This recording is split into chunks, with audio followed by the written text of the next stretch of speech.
Yeah, so he's in creation. Unless you think the throne is uncreated. And I don't think you're taking it too far in above creation, because I don't think that's what that means. But the throne is created. Yeah.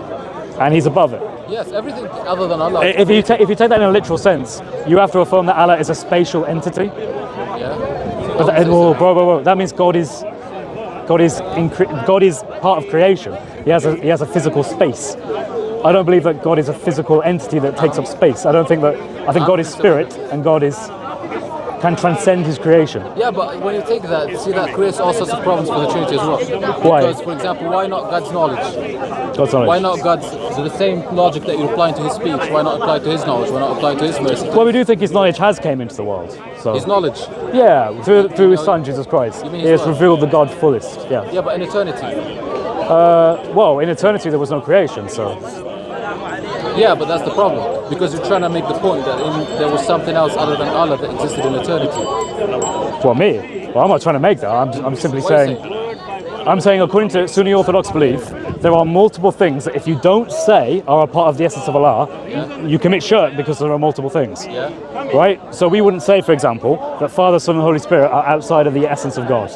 To do that would be to say there's multiple gods. Yeah. We don't do that. Yeah. There are separate forgive my language. There are distinct persons. We have to be careful here. I like the first one. We have to be very careful. Even in both our religions, you have to be careful with the language we use. Yeah, of course. Right? Yeah. So there are distinct persons, Father, Son, and Holy Spirit, that fully embody the divine essence. And there's only one divine essence. And that is God. Yeah. Right. So in your religion, you have Allah. Now, my understanding is some Sunni Orthodox Muslims will actually deny whether or not Allah has an essence. But there is Allah. There is his word. There are his 99 attributes, and there are his body parts, if you're a Salafist, and all of them are, I've heard the phrase, they are not Allah, nor are they separate from Allah. But there's a problem with that logic, because that basically doesn't make any sense, because you're either one of two things. Either it is a part of Allah's essence, which it is a part of him, or it is him, or it's separate from him. There is no middle ground there. Wait. Yeah. Can you say that again? They're not part. Right. Yeah. So either these attributes are his essence. No, what they say. What the Sunnis say. So they say the attributes are neither Allah nor separate from Allah. So I've heard this quoted to me by a few people now. Yeah, they're not separate from him. Right. But they're not. But then neither are they him. The problem with that though is that, well, what does that mean? What are they then? Like so, for example, I have body parts, right? Because, for example, these body parts are a part of who I am. Yeah. They're not separate from me. So either this hand is cut and it's separate, or it's a part of me. There's nothing else it can be. Yeah. Right. So how does it make sense that Allah is the attributes are not Allah, but they're not separate from Allah? Because they can be distinct and a part of his nature. Yeah. And that's how the Christians understand it.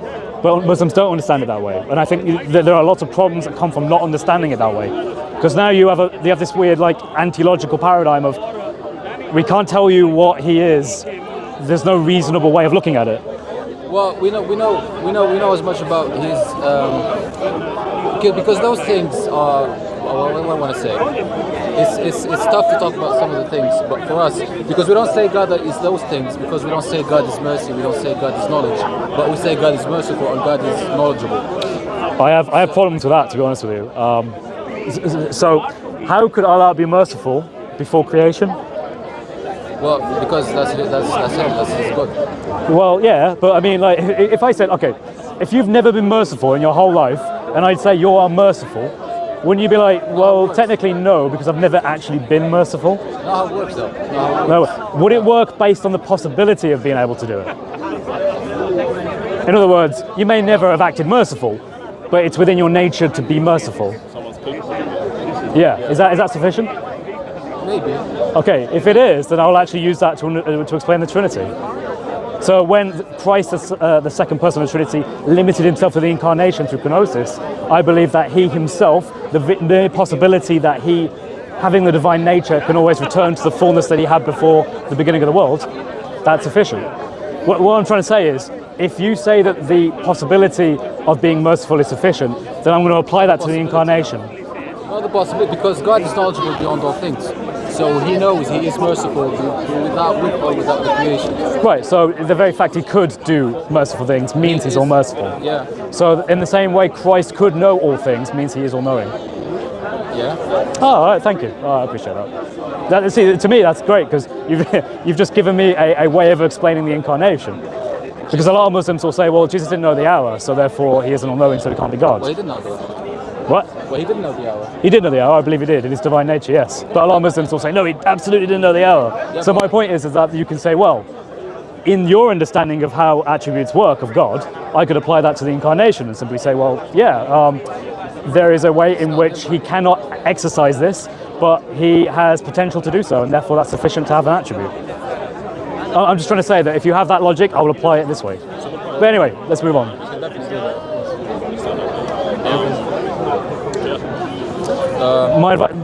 When I look at Islam and I look at its histories, it isn't grounded in reason. But you think so? What is it about it that is not grounded in reason? Okay, sure. So, is there Sahih Hadith that say that the Quran will intercede for the Muslims on the day of resurrection? Yeah. Okay, so part of what it means to be an intercessor or to give testimony, because it says both, the Quran is an intercessor and will give testimony, requires a mind. Yeah. So who's interceding?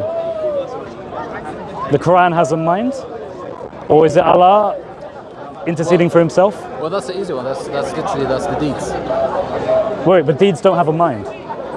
Unless it's me interceding for myself. They can. They can by Allah's command. By God's command. With respect, I think you've proven my point. This isn't reasonable, is it? That's like me saying, you know, a squirrel actually is self-conscious and has written Shakespeare. I'd be like, wait. That's not reasonable to think of that way. Well, we think all sorts of things. We think like at least mountains can have a mind. So, for example, when you know the verse that if we reveal this Quran on a mountain, it would prostrate. Yes. So, of course, that wouldn't make sense in a scientific sense. However, in our sense, in a sense where all creatures are conscious of God, Right, it makes perfect sense. So, just to illustrate here, I get your point there. We don't have an issue with miracles or divine powers. We don't have an issue with that. We have an issue with self-contradictory theology.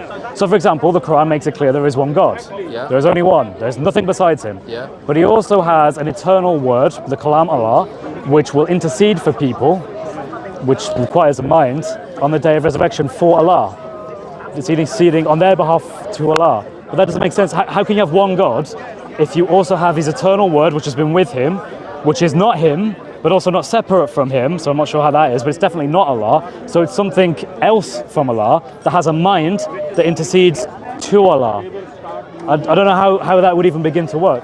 Well, it's my recitation. I don't go too deep into that one, but okay, that's fine. I don't expect you to have an answer, because to be honest with you, I don't think there is one. Ask the Muslims though. But my point is I think that God is fundamentally reasonable because he is the origin of reason. Yeah. And when he created the world and he made man in his image, there is a limited essence of which we have reason. We're not perfect, it's flawed, there's lots of issues with it, but we can reason and we can think about these things and we can be like, if God is reason and he made us and we have reason, then we have our revelation and we also have reason. And we have to figure out how those work together. But in Islam, they basically say, no, they're not really reason, it's just revelation and law. In Islam, that's what you have. You have Sharia, you have, when I do my homework, right, all I see from scholars is things like, what was it? I was is it nafiz or unclean? I was unclean. Can I still talk with these people or go and do this as I am unclean? And they're just giving verdicts and fatwas about what is permissible and what's not permissible. All I see is that ad infinitum. There's so little philosophy. There's so little even theology. They just don't want to engage with it because, in their perspective, when you have the revelation, all you have to do is apply it. There's no like. But again, the revelation is not sufficient. It is. But look, okay, bro, can I ask you about that? Because one of the things you said last time is Christians and Jews understood through Greek philosophy. Yes, they were Hellenized. I have a big problem with that because you cannot put God as a subject to philosophy. Because he's not subject to it. He is the author and creator of it. Yes. But so then philosophy can go into all sorts of stuff. You can use philosophy. Yeah, in the New Testament, Paul specifically says, "Don't be held captive by false philosophy." Yeah. So we were warned about bad philosophy. Yeah. But the point is we get to, with our reason that God gave us, look at the world and be like, right, is that good logic or bad logic? And I believe that leads us to God. I am convinced of such a thing, which is why one of the reasons why I'm a Christian. The other being the conviction of the Holy Spirit. Yeah, but still, because then you can always fall in the trap of saying something about God which Everyone you have can. no knowledge of. Absolutely, and I've made that mistake. I've said things. You know what? I spoke too quickly. I need to repent of that and think about it. and understand exactly why that was wrong. Absolutely true. Yeah. And same in Islam as well. But but with us, that's the whole problem, because when you get into philosophy, you can get into deep rabbit holes. And yes, but without philosophy, you effectively have without reason. And without reason, okay, I want you to explain something. Can I just show you this? Just because it's an interesting thing, right? It kind of relates to the point. I'm going to read Surah 115 to you. Sorry, no 115. It's not 115 Surah. It's my bad. Yeah. All right, no worries. I've got to find it first. No, Surah 105. Yes, it's 105. Yeah. This is the elephant. That's how it translates in English. We can read it together. Oh, in Arabic as well. I know this one, yeah. All right, can you tell me what it's about? It's about the incident of the elephant when the Ethiopian king was. Wait, won't mention that in the surah. Hey, Faraz, how you doing, man? I don't have a letter, sorry. I will get back to you about that video. I need to do some stuff about it. What's your question? So let's read it. Have you not seen how your Lord dealt with the followers of the elephant? Yeah. Did he not make their plot go into great error? And he sent against them the swarm of birds, throwing at them rocks of baked clay. Thus he made them like eaten leaves, and that's the end of it. Now, without any hadith or the sunnah, you have no idea what that means. Because that's the only part in the Quran it's mentioned. That's a self-contained surah that isn't referenced by anything else. Yeah, of course. Yeah. Right, so that is unfinished. In other words, unless you apply reason, which I kind of think the hadith kind of tries to, because they're taking additional things to finish it, because that in and of itself is insufficient. I mean, that's not sufficient, right? That's not reason, though. That's a story. That's a storyline. Right, but what does it mean? Do you know the whole story, or do you not know the whole story? Well, none of us do. If you just look at the Quran, you won't know what it means. You won't know what that's about. Yeah, but exactly, that's my point. That's a story. It's not. We don't apply reason to finish the story. What we do is... Right. So why would you recite that in the mosques when you have no idea what it means or what it's referring to? What does it mean? Well, you know from the Sunnah. Yeah. Well, there you are. Then you have to go to the Sunnah. Yeah. But why is that a problem? Take on the camera to read that again, and then he can compose himself and be able to answer you. See, this is why. Sorry. Right. Okay. I'm reading this again. Are you recording now? Okay. We love you, white man. We love this guy as well. We love this guy. Yeah, we love you. All right. Thank you. Come to Christ. There we go. So, have you not seen how your Lord dealt with the followers of the elephant? This is Surah 105. Yeah. Did he not make their plot go into great error? And he sent against them swarms of birds, throwing at them rocks of baked clay, that he made them like eaten leaves. And that's the end of it. And why is that a problem? It is a problem because in and of itself, the Quran does not explain what that means. So the Quran is not self-explanatory. You don't have the ability, without going outside of the Quran, to know what that's about. Yeah, with some stuff, yeah. With some stories, of course, yeah. But that's not a problem, and so on.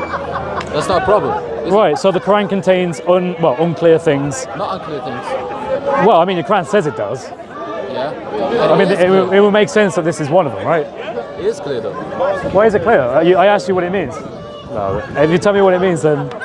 It talks about... Do you know the story? Yeah, I know the story.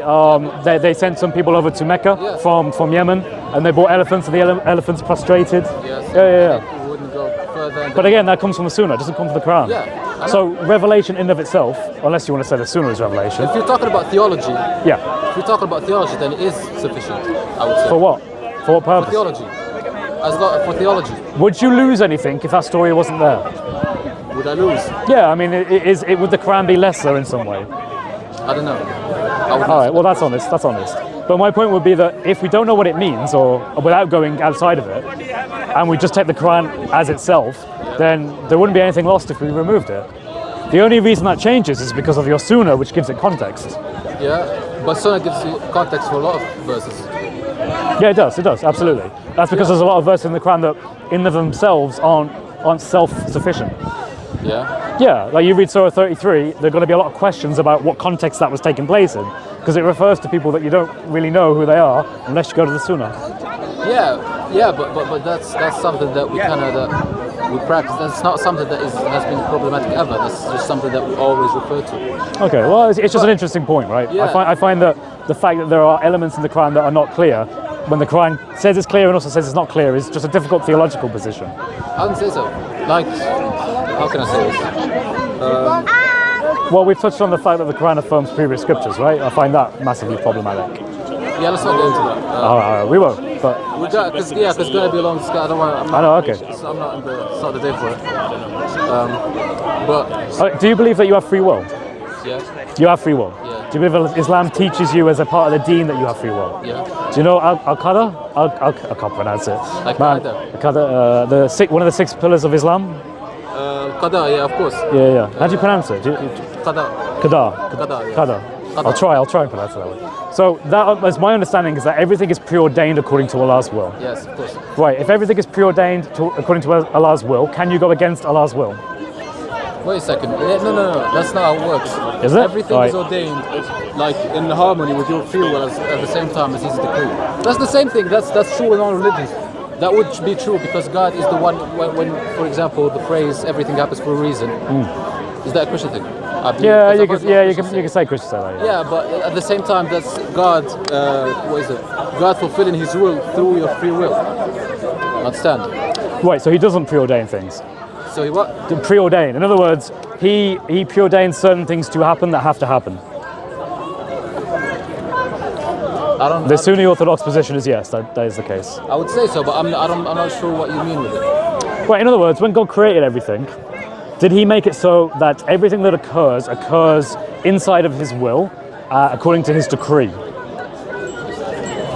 Yes, but without interference with the free will at the same time. That's also part of the. But then you weren't preordained, though. Did you say without interference of without interfering, without jeopardizing the free will. Yeah. So, but that's not free. Like, put it this way: if I do something bad, who did it? Me or Allah, or both? You. So it was me. Yeah. Right. So in that case, then I've acted outside of the accordance of Allah's will. No, you have. You have acted according to His will. So He willed for me to do that. Let me put it this way. If I drop my phone, Right. is it gonna drop according to God's will or no? Okay. So in the Christian position, we would make a distinction between His will and what He desires. So we would say that everything is in God's divine providence, but what He wishes is not always what occurs because He gave us free will. So, for example, I don't know, one of us here could go on a rampage and kill everyone. God did not wish for that to happen as part of His desires, but He is the final cause of all things, and hence He permits it. So, in that sense, it's in His divine providence. That's not good. But Why? Also, there's a very distinct meaning of will when you kind of say as will and not as Mashiach. Basically, can you act in a way that Allah has not made you act? I cannot go to the moon. What? I cannot go to the moon. No, I mean, every sin you have done, did Allah make you do it? No. He didn't. No. So you acted outside of the accordance of Allah's will and desires, No, He willed for me to. or just His will. in this He case. willed that Yeah. I have a choice. Right. put it that Okay. That's not Sunni Islam, though. I'm afraid. Yes, it is. I'm afraid Yes, not. it is. I've heard. No, bro. Trust me. Should we get some more detail? The Sunni Aqidah is that what is it? The Sunni Aqidah is that everything is decreed by God, but without jeopardizing the free will. So basically, God Right. works But through your that's. free will. Remember how I told you inconsistent theology? Yeah. It's inconsistent theology. You can't say on the one hand Allah determines all that happens, and on the other hand say, but you also have a free will. Unless you're happy with being in an irrational position. No, it's not. But that's the Sunni position. The Sunni position is Al-Qadr, yes, everything is predetermined according to the will of Allah. You do have free will in a way we don't know, and we can't explain how that works. You have to believe that everything happens according to the will of God. knows what we're gonna do, but we have our own free will. Yeah, But what we gonna do is only Allah knows That's- it, because He knows the future. yeah, and that's within His will. And that's within His will. You're sounding more and more like a Christian, because that's not what Islam teaches. If He knows the same thing, I know the same thing. So- we don't know each other. Okay, It's Sunni Aqidah, isn't it? so in Sahih Muslim, yeah, but the Aqidah in the 6 pillars of Islam is Al-Qadr, which is that you are Stop saying predetermined. that, man. Just stop. I got to practice it. Listen, all right, so this is Sahih Muslim, right? Sahih Muslim 2657. Yeah. Verily Allah has fixed the very portion of adultery which a man will indulge in, and which he of necessity must commit. The adultery of the eye is the lustful look, the adultery of the tongue is the licentious speech, the heart desires and yearns, which parts may or may not be put into effect. Which is true. Right, so there is certain amounts of adultery you have to commit, Yeah, as a human being, yes. As a human being, you have to sin. but then you had no free will to go against it. Yes, you don't. You have. Then you are determined. Then you are determined. The free will is in repentance because everybody has done that. Right. Okay, so the free will is only to repent from the act, but the act itself you have to do because Allah has ordained it to happen. Man, you're going too deep into it. I won't lie. I'm not gonna. Well, put it this way. Listen to what I have to say and think about it. Yeah. Just think about it, right? Yeah. This isn't the Christian perspective. We don't think that God predetermines things because, in our perspective, that would make God the moral monster. Because when you do sin, wait, let me just explain. Let me just explain. Wait. When you do sin, if God is the one who is making you do it, and there is no choice you have about it, then it's not really you who's doing it. It's God. And that would mean God is guilty of making people rape, making people steal, and all sorts. You're misunderstanding it on a very big level, I would say. Okay. So, for example, let me put it this way.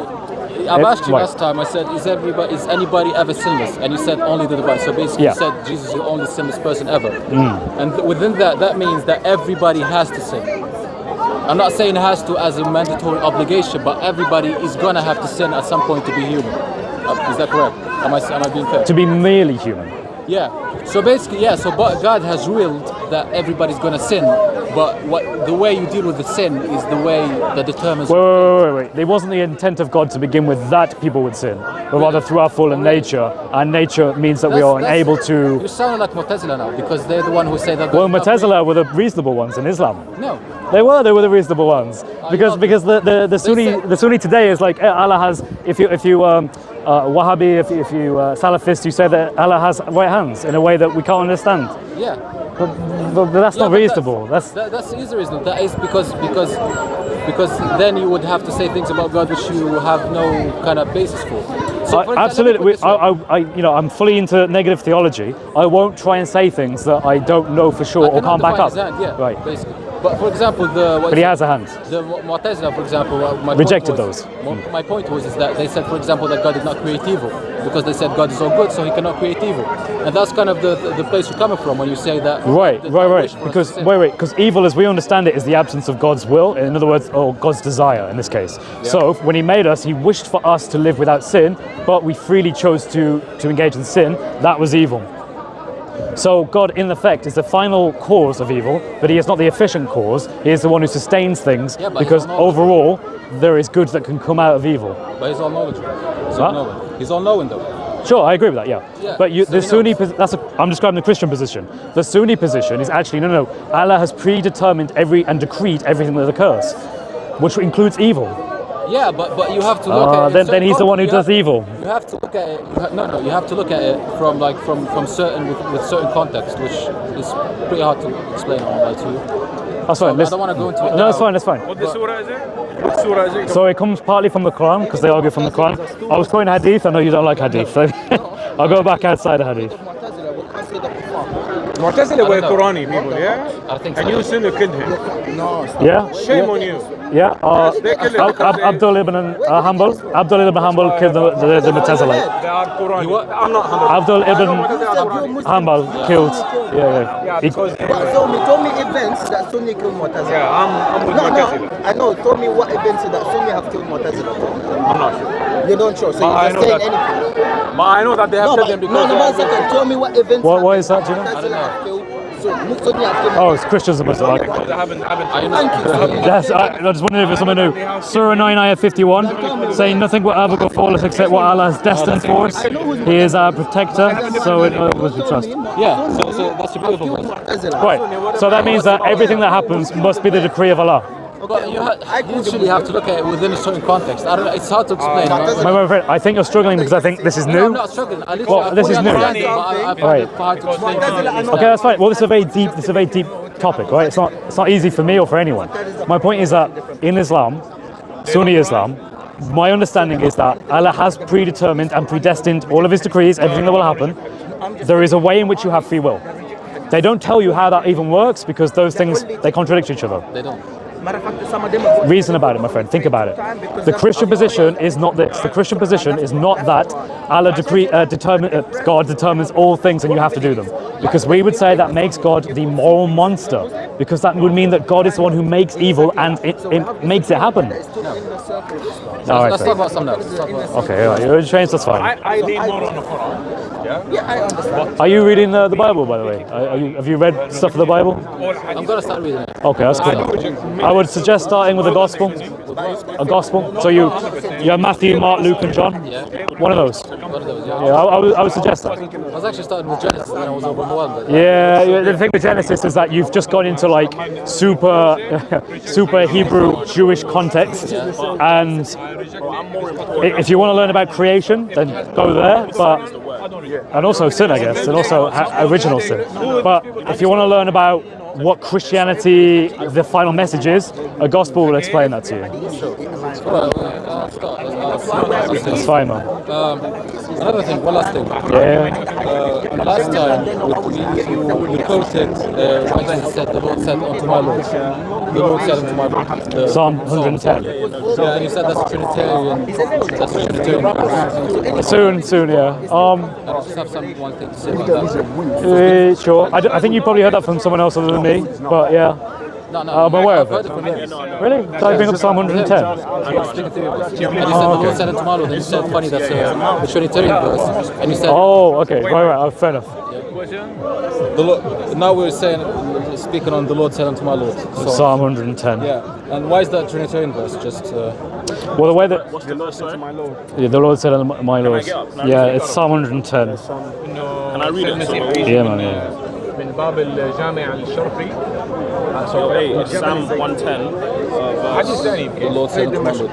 And then Jesus quoted as well sometime. He did, yes. But I want to, before I make my point, I want to explain to Stanley why is that Trinitarian verse. So you're going to get better answers from better people on that one. It's something I have yet to study on, like deeply. I'm aware of the verse. I know roughly the argument, but probably not well enough that I could defend it and give it due justice. If I wanted to defend Trinitarianism, I would defend it in different verses, basically. So I'm just being honest with you. There are other brothers that can defend that better than me, and I don't want to start explaining it and then giving you not the best explanation of it. Well, that's fair enough. When I mentioned it in passing because I'm aware that it's used that way. But myself, right now where I am, I need to learn more and study more. All right, cool. That's fair enough. I wasn't even aware that it's used as a Trinitarian verse. That's cool, man. Yeah, well, you know, we're all at different places and we all have to keep learning and keep studying. So. Yeah. So my friend here is going to be a Christian one day. What's that? Say again. We'll see. We'll see. Yeah. Well, I'm hopeful. But we had a really nice conversation. One of the things that I think is quite interesting, and I want to talk a little bit more about at the park, hopefully with some of the other Muslims, is the idea that in Sunni Islam, their understanding of determinism is that everything is predetermined according to the will of Allah and the decree of Allah, and this is one of the 6 pillars of Islam. Now they believe that while that's true, there is a way in which you have free will. I don't think that's logically consistent, and I don't think Muslims could explain that. I think it's just a mystery that they accept. I think I'll tell you what, next time Next time, yeah. Next time I'm going to come to you. That's fine, man. Bring Yeah. I love to learn. I literally will. Because I don't think, I truly don't, I just don't think that you're looking at it from like the Fair enough, correct man. lenses. Well, absolutely. So I'll try. I'll literally, I'll come back to you on that one. No worries, man. I'll come back to you on that one. That's fine. So we'll have more conversations about that in the future, which will be great. What I wanted to do was just contrast it. Wait, quick, what? Right. All right. I'm going to contrast it with the Christian belief, how the Christian belief is superior in regards to God's free will and divine providence. Anyway, God bless you all, and I hope my friend here becomes Christian one day, and God bless. Take care, man. No worries, man. It was great having a chat with you, yeah? Take care.